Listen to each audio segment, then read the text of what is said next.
নমস্কার বন্ধুরা, দেখো আজকে আমি কি কি রান্না করব।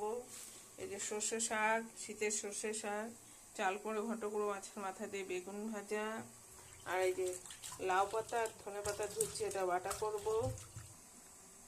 আর দেখো কাঁচা কলা আর ডিম একসাথে সিদ্ধ করে নিয়েছি, ডিমটা আলাদা করব, ছোটো মনের জন্য ডিমের কষা করব। আর কাঁচা কলা দুটো দিয়ে কোপ্তা বানায় তরকারি করব, কোপ্তা কারি। এই যে ভাত বসিয়ে দিয়েছি, চাল কুমড়ো ঘন্টটা বসিয়ে দিয়েছি,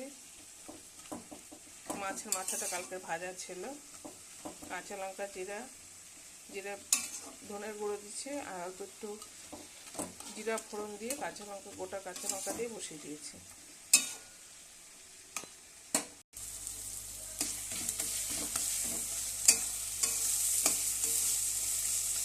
এখন আমার চাল কুমড়ো ঘন্ট হয়ে এসছে, একটু চিনি দিয়ে দিলাম,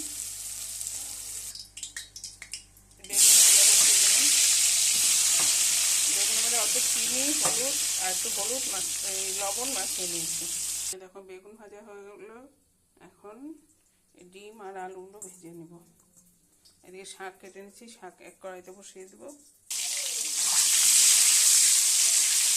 শুকনো লঙ্কা আর পাঁচফোড়ন ফোড়ন দিচ্ছি, এই শাকগুলো বসিয়ে দিলাম। কাঁচা কলা সেদ্ধের মধ্যে হলুদ লবণ একটা ডিম ফাটিয়ে দিয়েছি, আদা কাঁচা লঙ্কা পেঁয়াজ দিচ্ছি, মেখে নিয়ে এখন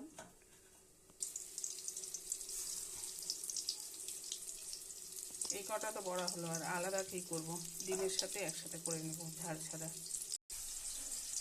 এরকম শাক হয়ে এসছে, শাক একটু হোক, আমি এদিকে লাউ পাতাটা বেটে নিই, লাউ পাতা ধনে পাতা আর রসুন কাঁচা লঙ্কা একসাথে বেটে নিই।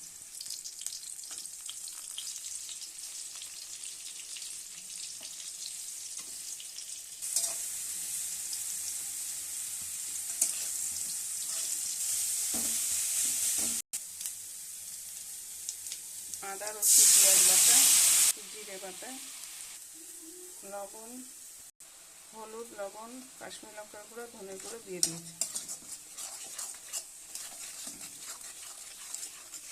ঝাল লঙ্কা দিব না।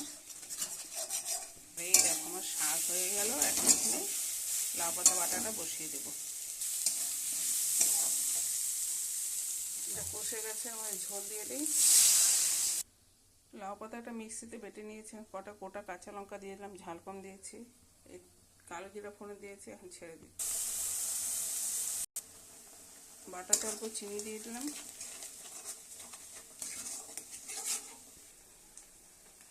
এদিকে ডিমের আর এসে ঝোলটা হয়ে গেল।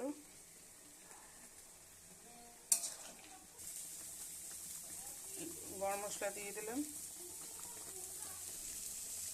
এদিকে লাউ পাতা বাটা হয়ে গেছে। এই দেখো আমার সব রান্নাগুলো রেডি। চাল কুমড়ো ঘন্ট মাছের মাথা দিয়ে, সর্ষে শাক ভাজা, লাউ পাতা বাটা, বেগুন ভাজা, আর এই কাঁচা কলার কোপ্তা আর ডিম দিয়ে একসাথে ঝোল, যে ভাত।